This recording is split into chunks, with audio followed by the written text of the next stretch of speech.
Alright, welcome back. Now we're going to be looking at some problems involving basic rates. So all we need to do for these is just think logically how we can use a rate, or potentially have to simplify it first before we can use it. So let's get started with 5. So we have a water tank that's filled at 20 liters per minute. So we're filling up this tank, and for every liter, for every minute that passes by, we put in 20 liters. So let's look at A, which is how much water is added in 15 minutes.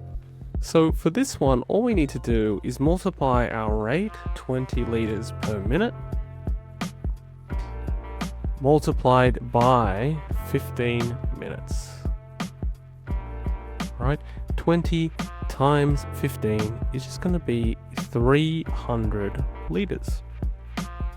Now, when we're doing these activities, it's important to recognize that these units actually cancel out, much like fractions. So if I have 20 liters per minute and I'm multiplying by 15 minutes, and we can put that over 1, these two units here can cancel via cross multiplication almost. So because when we combine them, they'll still have this remaining unit on either side. They'll both be underneath each fraction. We can cancel them, and they will just be left with one unit, which will be the 30 of the 300 liters. This is the only unit that will remain.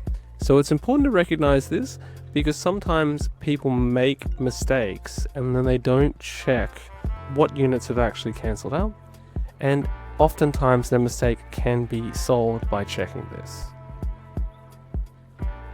Alright, if we look at B, we've got how long will it take to fill a 400 litre tank.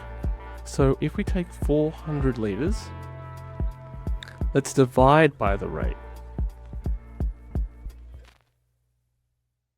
Alright, so if we divide 400 litres by the rate, we should get, instead of the quantity of liquid, like the one up here, we'll get the quantity of time, right?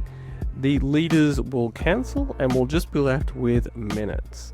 So 400 divided by 20 is just 20. And because we know this is going to be in time, we just write minutes.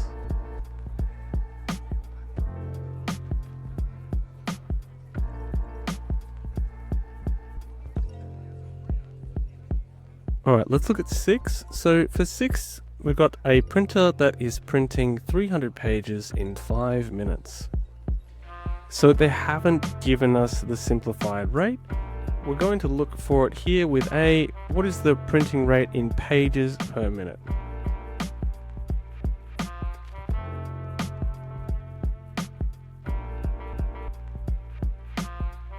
Alright, dividing both sides of this by 5. So we get 1 minute, and then 300 divided by 5 is just going to be 60. So 60 pages in 1 minute, or 60 pages per minute.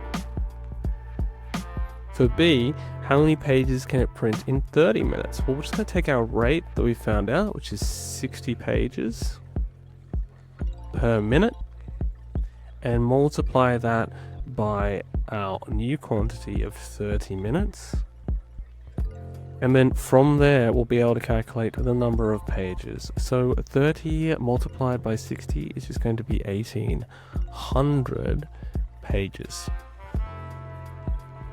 Alright, that's it for this video. Hope it was helpful. I will see you in the next one.